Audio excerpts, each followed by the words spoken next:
ఈ వీడియో వచ్చేసి సో నేను దీంట్లో ఈజీగా పన్నీరు ఎలా చేస్తానో చెప్తాను. సో ఫస్ట్ ఆనియన్స్, టొమాటోస్ ఇంకా క్యాప్సికమ్ జస్ట్ ఇట్లా చాప్ చేసుకోండి. సో దాని తర్వాత పన్నీర్, ఇది యాక్చువల్లీ హోమ్ మేడ్ పన్నీర్ అనమాట, అందుకే అట్లా షేప్లెస్గా ఉంది.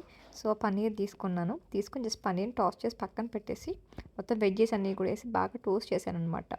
జస్ట్ మొత్తం అంతా మంచిగా టోస్ అయిపోయినాక దాంట్లో కొంచెం ఏంటిది కర్డ్లో కొంచెం అన్నీ కలిపి వేసేసానమాట. సో కర్డ్లో ఉప్పు, కారం, ధనియాల పొడి, జీరా పొడి, సాల్ట్ వేసేసి మంచిగా కలిపేసి కర్డ్ దాంట్లో మిక్చర్ వేసేసాము. సో ఇట్లా మంచిగా మగ్గిపోయేదాకా అన్నీ పట్టి చేసేదాకా ఉంచాలన్నమాట. సో తర్వాత మనం మామూలు గోధుమ పిండి కలుపుకొని ఉంటుంది కదా, అది ఇట్లా చపాతీలాగా మనం ఒత్తేసుకోవాలి దాన్ని. అది రౌండ్గా షాక్ అవ్వకండి, నేను కట్ చేశాను అనమాట. కొంచెం ఏమంటారు దాన్ని, ఒక ఐడియా కోసం, సారీ ఐడియా కాదు, కొంచెం షేప్ కోసం కట్ చేశాను.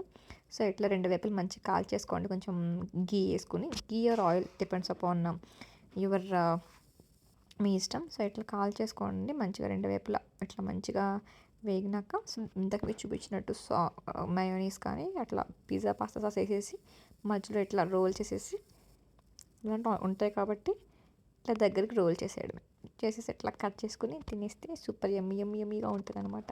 So thanks for watching, bye bye.